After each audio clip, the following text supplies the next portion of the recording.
Que bom que você está conosco mais uma vez para assistir um dos cultos da Igreja Presbiteriana de Tambaú. É sempre com muita alegria que nós chegamos até a sua casa com a mensagem do Evangelho de Jesus Cristo. Hoje nós estamos nos aproximando do final da nossa série de mensagens Lei, qual é a graça? E chegamos ao 9º mandamento. Vamos ver o que é que realmente Deus quer ensinar quando nos diz para não levantar falso testemunho contra o nosso próximo. Na verdade, a verdade é ainda mais profunda e esse é o convite que eu faço a você a partir desse instante ao acompanhar a exposição das Escrituras. Deus abençoe e fale com você e a sua família. A Universidade de Massachusetts fez um estudo, parece que eles vivem fazendo estudos interessantes, e a Universidade de Massachusetts fez uma pesquisa e descobriu que numa conversa, quando duas pessoas se conhecem, nos primeiros 10 minutos, cada uma delas tem a tendência de contar pelo menos 3 mentiras. Eu vi essa pesquisa numa reportagem de uma revista que tinha como título Por que nós estamos mentindo mais? E ela apresenta uma série de pesquisas e informações e trabalham essas pesquisas, onde se demonstra que com o advento dessas conversas por meio de mensagens instantâneas provocou um boom na maneira como nós nos comunicamos, recheando assim a nossa vida de ainda mais mentiras. Eles chegam a dizer que o ser humano sempre mentiu, mas que nos últimos 15 anos o volume de conversas mentirosas aumentou em 5 vezes. Como eles conseguiram chegar a esse dado, infelizmente eu não sei dizer, mas eles afirmam isso aí. E dentre as pesquisas que eles apresentam, está uma feita pela Universidade de Colômbia, onde eles pegam 100 boatos que foram inventados no ano de 2014, entre agosto e dezembro, e eles passam a monitorar o caminho que esses boatos percorrem. E eles chegam à conclusão, eles conseguem rastrear 1.500 artigos e notícias que surgem a partir desses pequenos boatos inventados. E aí eles dizem que as coisas começam basicamente com uma postagem mentirosa numa rede social, alguém vai lá, comenta, replica, e algum portal de notícias pega aquela informação, transforma em reportagem, sem muitas vezes checar os fatos, e logo aquilo está viralizado e compartilhado como se fosse uma verdade. Na verdade, estamos vivendo a institucionalização do boato e da mentira. Não é à toa que empresas como Google e Facebook têm investido alguns milhares de dólares na prevenção da divulgação de notícias falsas e mentirosas. Essas pesquisas têm tudo a ver com aquele que é o nosso 9º mandamento, aquele que nós chegamos hoje já pertinho do final da nossa série de mensagens Lei, qual é a graça? Se você conhece os 10 mandamentos, você sabe que nós estamos falando sobre não dirás falso testemunho contra o teu próximo. A mentira sempre foi tratada como algo muito sério na palavra de Deus. Deus nunca referendou e sempre combateu e sempre falou palavras muito duras contra a mentira, especialmente quando ela atinge e quando ela chega a ferir a idoneidade ou a reputação de alguém. Por isso que ela é apresentada nos 10 mandamentos como sendo com essa abordagem de você não poder nunca dizer um falso testemunho, levantar alguma acusação mentirosa contra outra pessoa. Para que nós possamos entender ainda melhor as reverberações, os desdobramentos desse mandamento na nossa vida hoje, já que quando nós olhamos para as Escrituras, as coisas são mais profundas do que parecem, nós vamos continuar a nossa peregrinação, a nossa jornada na Palavra de Deus em busca dessa iluminação no Evangelho de João, no capítulo 8. Eu peço que você abra a sua Bíblia lá. E como nós estamos sem a projeção aqui nas laterais da plataforma, eu peço que conforme você for achando, você vá se levantando do seu lugar para que nós possamos ler João capítulo 8 a partir do versículo 30. Nós vamos ler do versículo 30 ao versículo 47.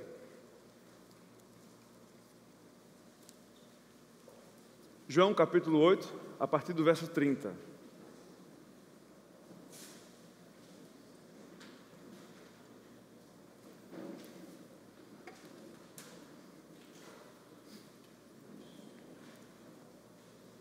Assim fica mais fácil, né? Diz assim a palavra do Senhor. Dita estas coisas, muitos creram nele. Disse, pois, Jesus aos judeus que haviam crido nele: se vós permanecerdes na minha palavra, sois verdadeiramente meus discípulos, e conhecereis a verdade, e a verdade vos libertará. Responderam-lhe: somos descendência de Abraão e jamais fomos escravos de alguém. Como dizes tu, sereis livres? Replicou-lhes Jesus: em verdade vos digo, todo o que comete pecado é escravo do pecado. O escravo não fica sempre na casa, o filho sim para sempre. Se, pois, o filho vos libertar, verdadeiramente sereis livres. Bem sei que sois descendência de Abraão, contudo, procurais matar-me, porque a minha palavra não está em vós. Eu falo das coisas que vi junto do meu Pai. Vós, porém, fazeis o que vistes em vosso pai. Então lhe responderam: nosso pai é Abraão. Disse-lhe Jesus: se sois filhos de Abraão, praticai as obras de Abraão. Mas agora procurais matar-me, a mim que vos tenho falado a verdade, que ouvi de Deus. Assim não procedeu Abraão. Vós fazeis as obras do vosso pai. Disseram-lhes eles: nós não somos bastardos, temos um pai que é Deus. Replicou-lhes então Jesus: se Deus fosse de fato vosso pai, certamente me havias de amar, porque eu vim de Deus e aqui estou, pois não vim de mim mesmo, mas ele me enviou. Qual a razão por que não compreendeis a minha linguagem? É porque sois incapazes de ouvir a minha palavra. Vós sois do diabo, que é vosso pai, e quereis satisfazer-lhes os desejos. Ele foi homicida desde o princípio e jamais se firmou na verdade, porque nele não há verdade. Quando ele profere mentira, fala do que lhe é próprio, porque é mentiroso e pai da mentira. Mas porque eu digo a verdade, não me credes. Quem dentre vós me convence de pecado? Se vos digo a verdade, por que razão não me credes? Quem é de Deus, ouve as palavras de Deus. Por isso, não me dás ouvidos, porque não sois de Deus. Oremos. Pai, nós te agradecemos pela tua palavra. Te pedimos que ela seja viva e eficaz mais uma vez nas nossas vidas, que o Senhor possa nos conduzir, iluminando o nosso entendimento para aquilo que o Senhor tem a nos ensinar. É assim que nós te oramos, em nome de Jesus. Amém. A igreja pode sentar? Queridos, nós estamos diante de um dos mais tensos debates ou embates entre Jesus e os judeus que o perseguiam. Lembre que Jesus, no início do seu ministério, vai pregando e vai afirmando por meio de sinais, milagres e maravilhas, que ele era aquele Messias esperado pelo povo de Israel. Ele era o Cristo tão anelado. Aos poucos, os fariseus vão tomando ódio, raiva, pavor daquilo que Jesus afirmava ser, daquilo que Jesus era, como o Messias enviado por Deus. E aos poucos, esses homens começam a perseguir Jesus, de forma tal que onde Jesus estivesse, estava ali um grupo de fariseus na tentativa de fazê-lo cair em alguma contradição, em fazer Jesus dizer alguma besteira, alguma coisa que colocasse por terra o seu ministério. Quando eles não conseguem colocar Jesus em contradição, quando eles não conseguem desmoralizar ou desacreditar o ministério de Jesus, eles começam então a tramar nos bastidores da história o assassinato mesmo de Jesus, a sua prisão e o seu assassinato. Portanto, em algum momento dessa história, em algum momento do ministério de Jesus, os encontros entre Jesus e fariseus eram tensos e eram repletos de tanto crueldade por parte dos fariseus, quanto palavras duras por parte de Jesus. Jesus não passava a mão na cabeça desses homens. Jesus constantemente estava lançando luz sobre as mentiras que eles professavam e assim afirmava a verdade. Alguns versículos antes você vai ver que Jesus pregava para aquela multidão e Jesus, em uma das poucas referências que ele faz a si mesmo como o Messias, claramente, ele sempre faz isso por meio de metáforas ou de afirmações que não eram tão claras assim, para quem não conhecesse a mensagem que ele vinha pregando. Mas aqui nesse contexto, Jesus tinha acabado de dizer: olha, eu sou a luz do mundo. E Jesus havia acabado de se identificar com o eu sou do Antigo Testamento. Qualquer bom judeu, ao ouvir alguém dizer que era o eu sou, a essência de Deus, sabia que aquela pessoa estava afirmando ser o próprio Deus. É essa afirmação de Jesus que provoca os desdobramentos dessa conversa tensa. É quando Jesus afirma para aquelas pessoas que ele era a luz do mundo e que mais que isso, ele era o eu sou que aquele povo tanto esperava. E Jesus aí se apresenta como sendo esse eu sou e a verdade que conduz à vida eterna. Queridos, quando nós olhamos para a afirmação de Jesus como verdade, nós precisamos entender que essa ideia de verdade, essa expectativa pela verdade que conduz à vida eterna, foi preparada por Deus desde o Antigo Testamento. Nós temos visto nessa série de mensagens que toda a construção lógica que Deus apresenta da sua graça começa ainda incipiente quando Ele nos dá a lei, quando Ele dá a lei para o seu povo. Durante muito tempo, muitas pessoas acreditam que a lei e a graça são dispensações distintas, totalmente distantes e totalmente irreconciliáveis. Quando, na verdade, nós olhamos para a palavra de Deus como um todo, nós enxergamos que a lei está repleta de graça, numa forma mais incipiente, numa forma mais rústica, numa forma mais fácil de compreender, mas ali está ministrada a graça de Deus. É assim que nós olhamos com atenção e com um pouco mais de cuidado para aquele que nós temos chamado de o 9º mandamento. Você vai encontrar essa instrução lá em Êxodo, no capítulo 20, versículo 16, você pode grifar aí na sua Bíblia, e se quiser pode até abri-la também para acompanhar o que é que o texto diz, para você ver que está lá escrito desse jeitinho como nós estamos citando aqui nessa mensagem. Lá no capítulo 20 de Êxodo, no versículo 16. As palavras são exatamente estas: não dirás falso testemunho contra o teu próximo. Não dirás falso testemunho contra o teu próximo. Todo o sistema judicial de Israel, dos judeus, dos israelitas, era baseado no papel das testemunhas. Toda a prova que existia era a prova das testemunhas. Quando você ia acusar alguém, você tinha que ter pelo menos 2 testemunhas que afirmassem que aquela pessoa cometeu aquele delito. Para as pessoas de Israel, a palavra tinha peso, como tinha para os nossas gerações passadas. O que alguém dizia significava alguma coisa, valia alguma coisa. Lembra que nós estamos falando aqui de um sistema de governo, de um sistema de organização patriarcal, sem instituições muito elaboradas, onde as coisas se resolviam ali mesmo de uma maneira tribal. Então as testemunhas tinham um papel importante quando você ia falar sobre algum delito ou algo que alguém cometia. Por isso que era tão importante quando você ouvia o próprio Deus dizer, pela boca de Moisés ali escrito nas tábuas da lei, que você não deveria levantar falso testemunho contra outra pessoa. Deus afirma constantemente no Antigo Testamento a importância que Ele dá ao fato de dizer a verdade, de viver a verdade, de não proferir mentiras, de não fazer falsas acusações, de não levantar calúnia, de cuidar pela reputação do outro, de não ser fofoqueiro ou mexeriqueiro. Deus entrava nessas minúcias, como nós vimos lá em Levítico, Deus dizendo: olha, não sejam mexeriqueiros, não façam leve-trás. Deus sabe e conhece a sua criação, e sabe a nossa tendência pecaminosa para usar as nossas palavras contra as pessoas. Nós podemos dar vários tipos de explicações para essa tendência humana de falar mal uns dos outros. Quantas das nossas conversas não giram em torno de pessoas que nós conhecemos?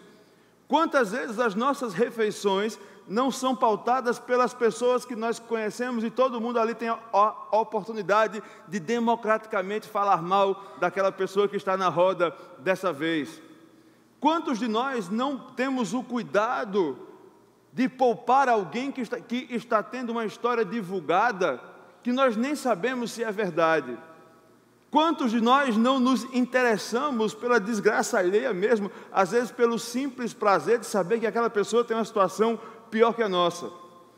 Parece que nós crescemos um pouquinho e achamos que ficamos um pouquinho melhores quando percebemos que alguém tem uma situação pior que a da gente.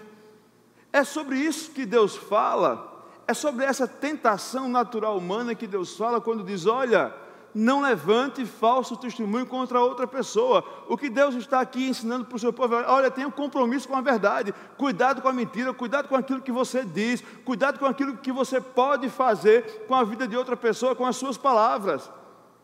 Tenha cuidado, e Deus diz isso de uma maneira muito resumida, mas que para o povo que vivia essa realidade tinha toda a implicação profunda de que os relacionamentos deveriam ser cuidados, que as pessoas deveriam ser poupadas umas pelas outras, que as pessoas deveriam ser pautadas pela verdade, pela justiça, que o falso juízo deveria ser evitado. É muito interessante como as confissões reformadas, se você não sabe o que é confissão reformada, deixa eu só abrir um parêntese. A igreja, depois da reforma protestante, se organiza algumas vezes em concílios e tenta organizar a sua doutrina em forma de confissões. E as confissões reformadas são, por exemplo, o Catecismo Maior de Westminster, a Confissão de Fé de Westminster, a Confissão Belga. São grupos de irmãos dessa época da igreja que organizam a sua doutrina de forma em confissões. E era muito comum que essas confissões reformadas tivessem em mente que o mandamento que Deus proibia, da mesma proporção em que ele proibia alguns aspectos, como não diga falso testemunho, ele traz implicações proibitivas e, ao mesmo tempo, ele traz implicações afirmativas. Ao mesmo tempo que ele proíbe alguns tipos de comportamento, ele incentiva outros tipos de comportamento.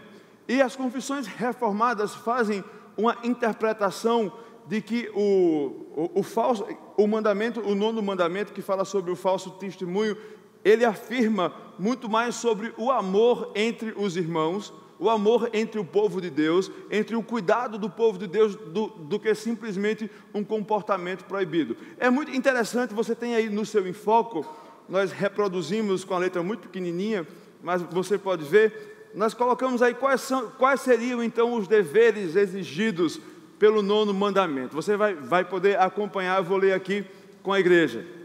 Se você não enxerga na fonte tamanho 7, você pode ouvir. É quando eles dizem assim: os deveres exigidos no 9º mandamento são conservar e promover a verdade entre os homens e a boa reputação do nosso próximo, assim como a nossa, evidenciar e manter a verdade, e de coração sincera, livre, clara e plenamente falar a verdade, somente a verdade, em questões de julgamento e justiça e em todas as mais coisas, quaisquer que sejam, considerar caridosamente os nossos semelhantes, amar, desejar e ter regozijo pela sua boa reputação, entristecer-nos pelas suas fraquezas e encobri-las, e mostrar franco reconhecimento dos seus dons e graças, defender a sua inocência, receber prontamente boas informações a seu respeito e rejeitar as que são maldizentes, lisonjeadoras e caluniadoras, prezar e cuidar da nossa boa reputação e defendê-la quando for necessário, cumprir as promessas lícitas, empenhar e praticar tudo que é verdadeiro, honesto, amável e de boa fama. Deveres exigidos no 9º mandamento: não fale mal de ninguém.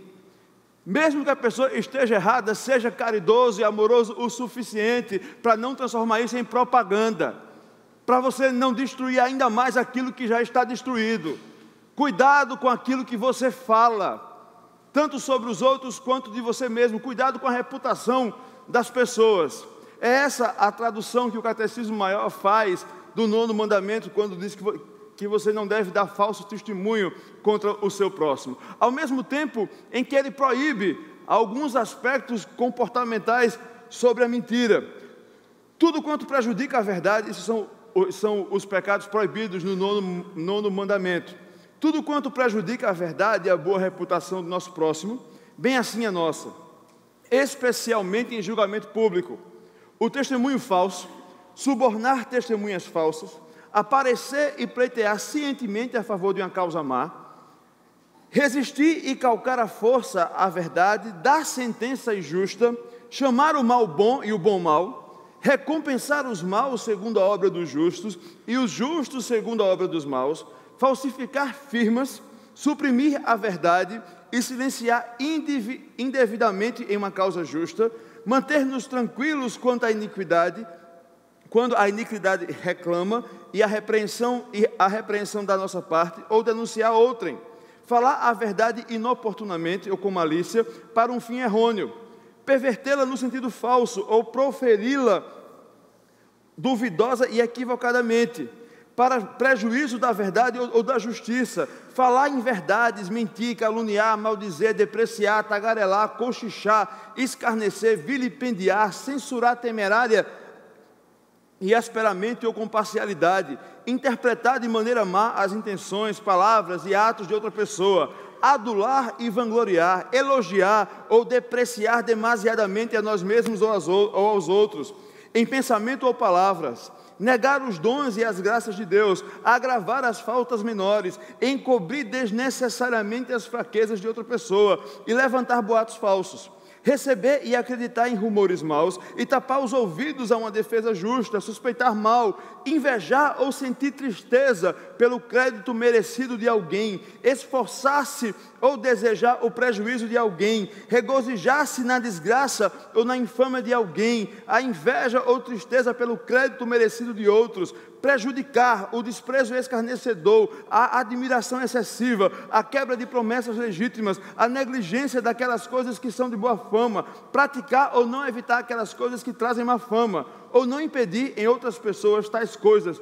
até onde pudermos. Os nossos reformadores foram bem amplos na sua abordagem do nono mandamento. E nós podemos resumir, dentro desses pecados que são proibidos no nono mandamento, como sendo o cuidado naquilo que falamos e aquilo que pode causar a outras pessoas. Tudo aquilo que for maléfico, tudo aquilo que pode trazer prejuízo e que for motivado por coisas escusas, por sentimentos maus, deve ser evitado de ser falado por nós. E aí, meus queridos, nós podemos ver na própria palavra de Deus, como o próprio Deus constantemente afirma que estes são pecados que Ele abomina. Provérbios nos ensina que Deus abomina a língua mentirosa. Tiago nos ensina sobre a língua que tem um poder devastador, nos adverte contra a mentira. Portanto, se existe algo que Deus ensinou ao seu povo desde o começo da sua história, é a rejeição à mentira e o amor da verdade. Passam-se alguns séculos, nós já entendemos o que Deus queria ensinar ao seu povo quando fala sobre não dizer falso testemunho sobre outra pessoa, e nós chegamos lá nos dias de Jesus. Esse povo que viveu a lei e a sua graça incipiente, esse povo que entendia a graça ainda muito atrelada ao comportamento que a lei exigia, conhece aquele que era o Cristo, aquele que era o Messias enviado por Deus, aquele que pregava palavras de salvação, graça, vida eterna, que realizava sinais, milagres, maravilhas, ressuscitava mortos, expulsava demônios, tinha poder sobre vivos e mortos, sobre a matéria e o mundo imaterial. E esses homens e mulheres começam a ver que existia uma outra essência da verdade, que ia além do simples fato de afirmar coisas verdadeiras. Como você pode ver na palavra de Deus, o próprio Deus vai construindo no decorrer da sua revelação progressivamente a essência daquilo que Ele queria ensinar em Cristo. Portanto, o povo, quando chega nos tempos de Jesus, já estava preparado para entender o que era a verdade. O caminho estava pavimentado. Lembra que quando Deus apresenta a sua lei para aquelas pessoas, Ele quer ensinar camadas mais profundas, princípios mais profundos sobre Ele mesmo, sobre a sua relação com o seu povo, a sua graça e a história de salvação. Portanto, com o povo entendendo os malefícios que a vida de mentira pode trazer, com as pessoas, e quando eu digo as pessoas, eu me incluo você também, entendendo quais são as repercussões, as consequências de uma vida mentirosa e o apego que Deus tem à verdade. Quando nós entendemos que a essência de Deus é verdadeira, nós passamos a ter uma outra compreensão dessas palavras de Jesus com esses fariseus que aqui o abordam. Palavras duras. Lembre que é nesse texto que Jesus diz que esses homens são filhos do diabo. Tantas vezes nós não dizemos que o pai da mentira é o diabo. É nessa conversa com essas pessoas que Jesus faz essas afirmações tão duras. E olhe que esses homens já estavam acostumados a ouvir algumas coisas da boca de Jesus. Raça de víboras, sepulcros caiados. Mas eu acredito que o mais duro de se ouvir para um judeu nos tempos de Jesus foi a expressão filhos do diabo. Como eu tenho certeza que nenhum de nós aqui gostaria de ouvir essa afirmação, principalmente da boca do próprio Cristo. E Jesus faz essa afirmação, e lembre que Jesus não tinha esses embates com essas pessoas somente para humilhá-los ou para simplesmente dizer que eles eram uma porcaria. Jesus, em todos os seus debates, em todas as suas conversas com os fariseus, por mais duras que fossem as suas palavras, eram conversas graciosas. Às vezes as palavras duras são necessárias para que as pessoas entendam o caminho que estão trilhando, aquilo que estão fazendo. E Jesus não se poupava desses embates difíceis para que aqueles homens percebessem a loucura que faziam ao distorcer a palavra de Deus e fazer aquilo que eles faziam com aquilo que Deus havia ensinado para seu povo por meio da lei. E aqui, Jesus apresenta esses homens como filhos do diabo, mas Jesus se apresenta mais uma vez como sendo a verdade. Lembra que João usa muito essa expressão. É em João capítulo 14, versículo 6, que Jesus afirma: eu sou o caminho, a verdade e a vida. Para a gente entender bem o que é que João queria dizer, é lógico que inspirado pelo Espírito Santo, é bom nós abrirmos um pouco a nossa compreensão e entender que estamos falando de pessoas que viviam sob forte influência helenista, pessoas que aprenderam a pensar com os filósofos gregos. Então eles tinham toda uma maneira de pensar, uma lógica grega, principalmente platônica. Não é à toa que João começa o seu evangelho dizendo: no princípio era Deus e o verbo estava com Deus. Ele chama Jesus logo no começo do seu evangelho de Logos. Qualquer bom judeu que vivesse ali em Jerusalém e fosse um pouquinho erudito, saberia que o Logos tinha tudo a ver com aquilo que Platão ensinava lá sobre Logos também, sobre o portador da realidade. E João se apropria dessa expressão de a palavra, do verbo, a força criativa, e ele começa a ensinar ao povo, as pessoas que liam esse evangelho, que tudo aquilo que elas esperavam estava realizado e concretizado em Jesus. Da mesma forma era a expressão verdade, aletheia, uma expressão também platônica. Quando um judeu dos tempos de Jesus ouvia que Jesus era a verdade, ele automaticamente fazia a relação com aquilo que eles sabiam como essência última das coisas, realidade última das coisas, o único que é fidedigno. Tinha o sentido de que isso tudo que nós vemos é transitório, mas existe uma realidade última que transcende aquilo que nós vemos, que nós tocamos, aquilo que passa, aquilo que é essencial. É um conceito mais profundo do que nós temos hoje sobre verdade. Para a gente, muitas vezes, verdade é somente a ausência de mentira. É somente se algo for comprovado, se aquilo for factual, se aquilo for investigado e provado que existe, aquilo é então verdade. Mas para a mente que ouvia as palavras de Jesus afirmando: eu sou o caminho, a verdade e a vida, conhecereis a verdade e a verdade vos libertará, o próprio Jesus aqui advertindo esses fariseus: olha, vocês não querem conhecer a verdade, vocês escutam a verdade, mas não vivem essa verdade. Eles ouviam algo muito mais profundo do que somente algo que não tem mentira. Eles estavam ouvindo sobre o verdadeiro sentido de existir, a essência última de todas as coisas, aquilo que não passa nunca, aquilo que é eterno, aquilo que é inquestionável, aquilo que é transcendente, aquilo que não há alteração, aquilo que é eternamente imutável. Portanto, quando esses homens escutam Jesus dizer que é a verdade, eles são desafiados a um ato de fé. Não é simplesmente acreditar numa teoria, não é simplesmente acreditar numa pregação, é acreditar que a essência da sua vida está diante de você, dizendo: olha, eu sou o caminho, a verdade e a vida. Tudo isso que os homens têm questionado pela filosofia, tudo isso que as pessoas buscam por meio das suas angústias de viver, sou eu. Jesus se apresenta como sendo a resposta de todos os questionamentos humanos, de todos os anseios humanos. E João faz questão de apresentar isso no seu evangelho. Lembra que João é o evangelista dos 7 eu sou. Eu sou o caminho, a verdade e a vida, eu sou a água da vida, eu sou a porta. Jesus se apresenta aqui de diversas formas para que as pessoas entendam a sua completude. E aqui João nos apresenta as palavras de Jesus, se apresentando como a verdade. Um pouco antes ele fala que Jesus é o Logos, o portador dessa verdade.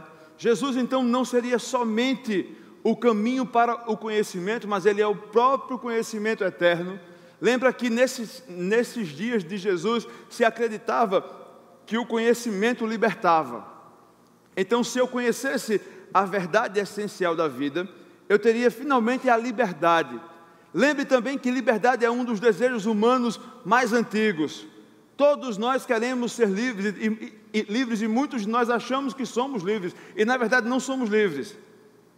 E aqui Jesus diz: olha, eu sou a verdade, conhecereis a verdade e a verdade vos libertará. Isso tinha toda uma compreensão, toda uma profundidade para aqueles homens que provocava e que exigia deles uma postura diante dessa afirmação. Não era somente mais um sermão, era um convite a entender a própria existência, a confiar a própria existência. É diante dessa afirmação da verdade que no versículo 30, o evangelista nos diz que muitos daqueles homens creram no que ouviram. Ditas estas coisas, muitos creram no que ouviram. Porém, veja o que acontece no versículo 45. Mas por que eu digo a verdade e não me credes? Jesus, ao mesmo tempo que João diz que muitos creram, Jesus no versículo 45 diz: olha, muitos de vocês ouviram a verdade, mas não acreditaram. Veja que a partir do versículo 31, Jesus diz assim: olha, eu sei que muitos de vocês aqui estão dizendo que acreditam no que eu estou falando, mas se as minhas palavras permanecerem em vocês, aí vocês realmente terão crido. Existe uma evidência de que vocês entenderam essa verdade. Existe um desdobramento na sua vida de que você conheceu essa verdade. E é por causa disso que surge a tensão entre Jesus e judeus. Porque Jesus afirma que eles, na verdade, não entenderam o que era a verdade. E é por isso que Jesus diz que eles são filhos do diabo. Jesus faz essa afirmação com o propósito desses homens entenderem uma verdade que os próprios evangelistas e o próprio João se dedicam muito tempo do seu ministério a se fazer compreendido. Quando nós ouvimos Jesus dizer: olha, vocês são filhos do diabo, eu tenho a tristeza de dizer que isso se aplica a todos nós quando estávamos mortos em nossos delitos e pecados. Todos nós somos filhos do diabo quando vivemos no sistema desse mundo decaído em pecado, quando somos escravos do pecado. João usa a mesma expressão lá no capítulo, no versículo 8 de 1 João, no capítulo 3, quando ele fala: aquele que pratica o pecado procede do diabo, porque o diabo vive pecando desde o princípio. Para isso se manifestou o Filho de Deus, para destruir as obras do diabo. Portanto, todos aqueles que vivem no sistema do diabo, que é o sistema do mundo em que nós vivemos, são filhos do diabo. Todos aqueles que vivem na mentira são filhos do diabo. Jesus faz aqui uma oposição clara entre verdade e mentira. Ele se apresenta como a verdade, aquele que leva à liberdade. Ao mesmo tempo, ele contrapõe o diabo como sendo o pai da mentira, o criador da mentira, caminho de morte e escravidão. Jesus diz que aqueles homens estão do outro lado. Jesus é taxativo em afirmar: olha, vocês dizem que estão aqui, mas vocês não estão. E é interessante que essa história, ela acontece em dois momentos mais tensos. No versículo 39, quando Jesus fala que eles são filhos do diabo, no versículo 39, Jesus diz, eles dizem a Jesus, nosso pai é Abraão. E a resposta de Jesus é como se fosse, não é não. Vocês estão enganados, que vocês não são filhos de Abraão, coisa nenhuma. Se vocês fossem filhos de Abraão, vocês praticariam as obras de Abraão, mas o que vocês querem agora é me matar. Vocês agora estão se opondo àquele que é a verdade. Vocês não estão agindo como Abraão. Às vezes a gente se coloca numa posição bem parecida com esses homens. A gente abroga para si mesmo alguns méritos e algumas condições que na verdade não são verdadeiras. Quando esses homens diziam que eram filhos de Abraão, eles alegavam o aspecto étnico como sendo um qualificativo para que eles fossem reconhecidos como herdeiros da vida eterna, herdeiros de Abraão. É como se eles dissessem, olha, eu sou judeu, eu tenho pedigree, eu tenho história, meu povo tem história, por isso que eu sou filho de Abraão. E aí Jesus dá um chega para eles, olha, opa, filho de Abraão não é somente quem tem o sangue de judeu, não. Lembra que Paulo, lá aos Romanos, fala isso de maneira muito clara no capítulo 9. Nem todo que é nascido de Israel é judeu, é filho de Deus, é filho de Abraão. Mas aquele que pratica as obras que Abraão praticava. Aqueles que entenderam a devoção ao Deus de Abraão, poderiam ser chamados de filhos de Abraão. Não aqueles que estavam pedindo a morte de Jesus. Aqueles que estavam se opondo claramente à verdade. Não é porque você tem um histórico cristão, não é porque você frequenta essa igreja há 15 anos, não é porque você conhece muito da Bíblia, que você pode ser chamado um filho de Abraão. Não é porque você tem pedigree eclesiástico, que você pode chegar diante da verdade e dizer, olha, eu vou fazer diferente porque eu tenho pedigree. Jesus está olhando para você e dizendo, tem não, viu? Baixe a sua bola, calminha aí, que comigo as coisas não funcionam assim. Se você está se opondo à verdade, você está indo contra a verdade, você é filho do diabo. Você está seguindo o caminho da mentira e da escravidão. Só que no versículo 42, eles vão mais uma vez peitar Jesus nesse aspecto de que eles teriam alguma origem nobre. E aí no versículo 42 eles dizem de novo a Jesus, no 41 ainda, vós fazeis as obras do vosso pai. Disseram-lhe eles, nós não somos bastardos, temos um pai que é Deus. E sabe por que eles dizem isso? Eles sabiam que Jesus era filho da Virgem Maria, que havia sido concebido por graça do Espírito Santo. Então eles dizem, olha, tu não tem pai não, mas a gente tem e nosso pai é Deus. Era uma provocação mesmo, uma cinte contra Jesus Cristo. E aí Jesus responde eles, né? Se Deus fosse de fato vosso pai, certamente vocês tinham que me amar. Porque eu vim de Deus e aqui estou, não vim de mim mesmo, Ele me enviou. Sabe por que vocês não compreendem a minha linguagem? É porque vocês são incapazes de ouvir a minha palavra. Vós sois do diabo, que é vosso pai, e quereis satisfazer os desejos dele. Ele foi homicida e desde o princípio, e jamais se firmou na verdade, porque nele não há verdade. Ah, eu sou filho de Deus. Não é não. Não é não, porque aquilo que você está vivendo não tem coerência com aquilo que Deus disse que você vivesse. Você não está reconhecendo aquele que é o Filho de Deus. Se você realmente fosse filho do Pai, você amaria o Pai encarnado. Você reconheceria em Jesus a verdade do Pai. Mas sabe quem é de quem você é filho quando você vê a verdade e você opta por não andar pelo caminho da verdade? Você é filho do diabo. Porque o diabo é quem é o homicida desde o começo da história e é ele quem se opõe à verdade. Veja como as definições de verdade foram atualizadas por Jesus. Aquilo que foi ensinado no Antigo Testamento como simplesmente comportamento atinge o seu ápice quando a própria verdade encarna em Jesus Cristo. Quando o próprio Jesus se apresenta como a realidade última das coisas, como a oposição máxima à mentira e como sendo o único caminho verdadeiro para se viver. Aqueles homens alegam diante de Jesus que existem outras formas, que existem negociações que podem ser feitas em relação a isso. Eles dizem, não, nós somos religiosos, nós temos pedigree. E Jesus diz, não existe negociação quando se fala de verdade. Não existem alegações que você possa fazer quando se está diante da verdade. Eu sou a verdade, e quem anda em mim vive as obras do meu Pai.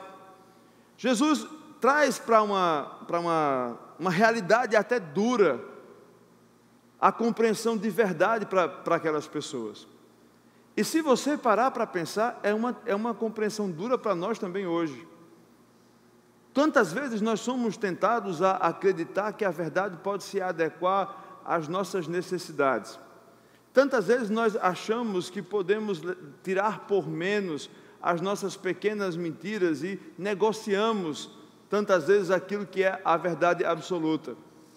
Tantas vezes nós achamos que não faz mal falar um pouquinho mal de alguém. Não faz mal entrar numa causa sabendo que ela é injusta. Afirmar algo sobre alguém que não se tem certeza, compartilhar um boato sobre uma pessoa que nós não sabemos nem se tem fundamento, levantar uma calúnia. Nós praticamos a mentira da forma ainda incipiente como a lei proibia, e dessa forma nós nos opomos à verdade essencial da vida, que é o próprio Jesus Cristo. Se nós dizemos que andamos com Jesus, no caminho de Jesus, nós necessariamente deveríamos ser levados à prática da verdade, já que Ele é a maior verdade que o mundo já conheceu, Ele é a verdade essencial. Se somos filhos da luz, andamos na luz. Se somos filhos de Deus, andamos na verdade que Jesus nos ensinou. Não existe outra forma de viver. Mentira é coisa do diabo. É isso que Jesus diz, trocando em miúdos. Mentira é coisa do diabo. É assim que eu manifesto que eu ando nos caminhos do Senhor, quando eu ando os caminhos da verdade. É por isso que Jesus se apresenta como a verdade. Contra a verdade não há injustiça, não há questionamento, não há dúvida.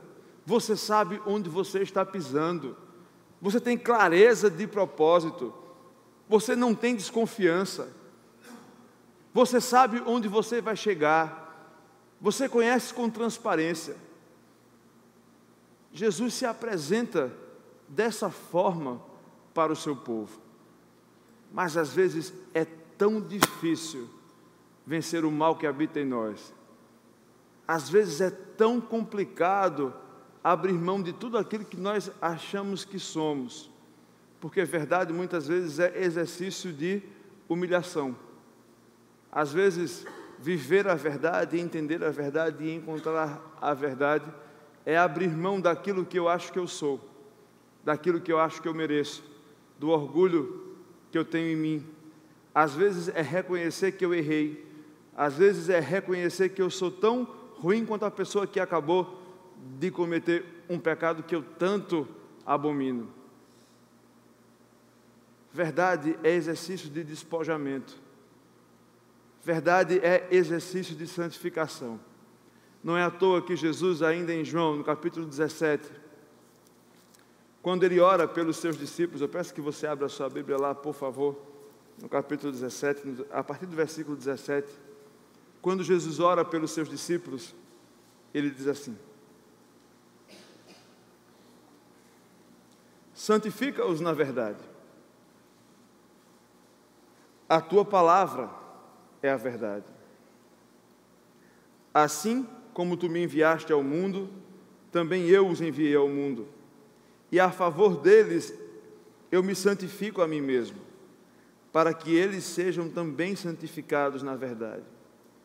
Não rogo somente por estes, mas também por aqueles que vierem a crer em mim, por intermédio da sua palavra, a fim de que todos sejam um, e como és tu, ó Pai, em mim e eu em ti, também sejam eles em nós, para que o mundo creia que tu me enviaste. O próprio Jesus ora para que o seu Pai santifique os seus discípulos na verdade. Santificação é um processo. acontece todos os dias, quando eu deixo para trás quem eu era sem Cristo e eu tomo a postura e as atitudes de quem eu sou em Cristo. Não quer dizer que da noite para o dia eu vou mudar completamente. O próprio Deus sabe que os nossos pecados vão sempre nos assolar, mas é o exercício de constantemente reconhecer meus pecados, arrepender-me deles, deixá-los para trás e assumir uma nova postura de vida. O próprio Jesus olha para nós e ele diz aqui: não oro somente por esses 12, mas pelos que virão também por meio da pregação deles, que eles sejam santificados na verdade, que eles todos os dias, ao estarem em contato com a verdade, possam se aperfeiçoar. E esse aperfeiçoamento nos levará à semelhança de Jesus Cristo. É essa a oração que Jesus faz. É a oração para que todos os dias o seu povo, os seus filhos, tenham contato com essa verdade que nos aperfeiçoa, que nos torna semelhantes a Ele, que nos santifica, que deixa para trás aquilo que nós éramos, que nós adquirimos novos hábitos, novas atitudes, novas formas de pensar, novas motivações. E sabe onde nós temos o contato com essa verdade que Deus nos apresenta? Na sua palavra. A sua palavra é a verdade. Palavras do próprio Jesus. Mas quantos de nós têm tido o desejo de buscar a palavra verdadeira de Deus? Quantos de nós não estamos acomodados com aquilo que é subproduto da palavra de Deus? Às vezes é uma mensagenzinha que vem no WhatsApp, um videozinho no YouTube, uma imagem bonitinha de Instagram, e a gente acha que aquilo ali é a palavra de Deus. Quando a oração que Jesus faz é que os seus filhos, os salvos, aqueles que foram alcançados pela graça, tenham vontade de conhecer a sua palavra em profundidade. Nós só conhecemos a verdade se nos aprofundarmos na sua palavra. É assim que o próprio Deus se apresenta para nós. É quando nós temos a sede de conhecê-lo. Portanto, se você gostaria de se santificar, se você gostaria de evoluir, de caminhar crescentemente no conhecimento do Evangelho de Jesus Cristo, no conhecimento da verdade que é Jesus Cristo, você precisa ter conhecimento da palavra de Deus. É assim, inclusive, que você e eu vamos ser capacitados para viver um mandamento difícil como esse, de não levantar falso testemunho contra o nosso próximo. É assim que nós vamos aprender a ser vigilantes contra nós mesmos. É assim que nós vamos aprender a refrear a nossa língua. Vamos aprender a mentir cada dia menos e a cada dia mais falar a verdade, viver a verdade, experimentar a verdade e compartilhar a verdade. Meus queridos, eu queria muito encerrar esse sermão com a convicção de que todos nós entendemos que a verdade não é somente a ausência de mentira, mas é uma atitude de vida, quando nós todos os dias nos dispomos a conhecer ainda mais a verdade essencial de todas as coisas, que é Jesus Cristo. É esse conhecimento que torna possível a ausência de mentira. É essa relação com o próprio Deus que torna possível cumprir mandamentos difíceis, como não proferir falso testemunho contra o nosso próximo. São mandamentos, a própria relação com Deus que nos capacita a viver como filhos de Deus e cada dia mais longe de pessoas que eram conhecidas como filhos do diabo, porque viviam na mentira, viviam em oposição à verdade. Que essa seja a atitude dos nossos corações. Eu convido você a fechar os seus olhos, curvar sua cabeça. Nós possamos responder ao Senhor agora em oração. Clamar que Deus nos ajude a experimentar uma vida de verdade em Cristo. Uma vida em que nós seremos capacitados pelo Espírito Santo do Senhor a cumprir os seus mandamentos na sua essência e em toda a sua profundidade. Nós possamos ter alguns instantes de oração silenciosa.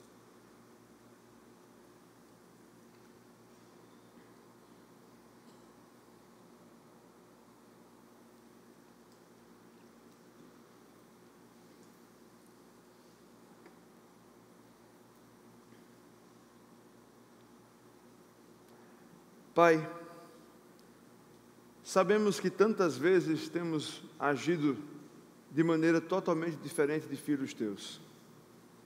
Sabemos que o pecado que nós temos dentro de nós nos leva tantas vezes a viver no caminho da mentira. Tantas vezes temos nos justificado diante do Senhor por não abraçar a verdade como estilo de vida, como jeito de viver. Tantas vezes nós temos nos oposto à verdade última de todas as coisas, que é o Teu Filho Jesus Cristo. Mas nos ajude, Pai, como filhos e filhas Tuas que somos, a olhar para o Senhor como a verdade que nos leva à vida, a verdade que nos liberta, a verdade que nos tira do marasmo e desse redemoinho de pecado sobre pecado. Que o Senhor possa olhar para nós com a misericórdia que o Senhor orou aquele dia, quando o Senhor clama para que nós sejamos santificados pela Tua verdade. Santifica-nos, Pai, na Tua verdade, nos aperfeiçoa, nos dê sede do conhecimento do Teu Filho Jesus. Que o Teu Santo Espírito nos ajude a viver como pessoas que amam a verdade e que cuidam uns dos outros.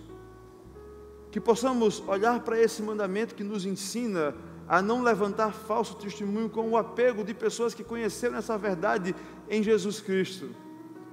Pessoas que, ao conhecerem não somente a ausência de mentira, mas a essência de tudo que existe, aquilo que não é transitório, aquilo que não passa, tem o cuidado de, nas suas relações, não deixar transparecer mentira, mas que possamos ser vigilantes com a nossa própria língua, que possamos ter amor ao próximo como a nós mesmos, nas horas em que nós nos sentamos para conversar sobre alguém, que nós possamos não ser caluniadores, fofoqueiros, mexeriqueiros, que nós possamos ter todo o cuidado do mundo quando nos envolvermos em algum tipo de juízo, para que não levantemos nenhum tipo de juízo falso, que possamos, como tua igreja, como irmãos em Cristo, cuidarmos da reputação uns dos outros, que possamos ter a confiança de caminharmos juntos na espera do dia do Senhor. Que a Tua verdade, Pai, seja verdade na prática das nossas vidas. Que nós possamos ter o nosso coração cheio de esperança, porque sabemos que a verdade nos leva à vida eterna. E nessa vida eterna que já começamos a experimentar, o Senhor nos ajude a viver também esses princípios eternos. Ser conosco, com graça e misericórdia sobre nós. É assim que nós te oramos, no nome do Teu Filho Jesus. Amém. Queria convidar os irmãos que puderem e desejarem ficar de pé para cantarmos juntos essa música ao Senhor em resposta ao que ouvimos nessa noite.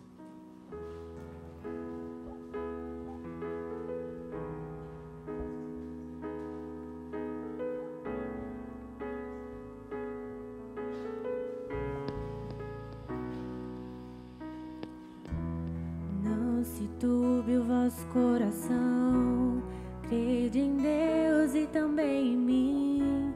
Na casa de meu Pai há muitas moradas. Se não fosse assim, eu não teria dito: vou preparar-vos um lugar. Eu virei e vos levarei para mim mesmo. Vós conheceis o caminho para onde eu vou. Eu sou o caminho, a verdade e a vida. Ninguém vem ao Pai a não ser por mim. E em verdade eu vos digo, porque eu vou para o Pai. Mas aquele que crê em mim, obras maiores fará.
te amar mais, Senhor.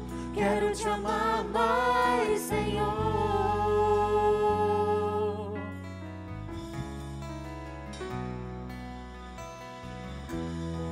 Quero te amar mais, Senhor. Quero te amar mais, Senhor. Você pode cantar isso mais uma vez. Quero te amar, Senhor. Quero te amar mais, Senhor. Quero te amar mais, Senhor. Eu quero te amar. Quero te amar mais, Senhor. Quero te amar mais, Senhor.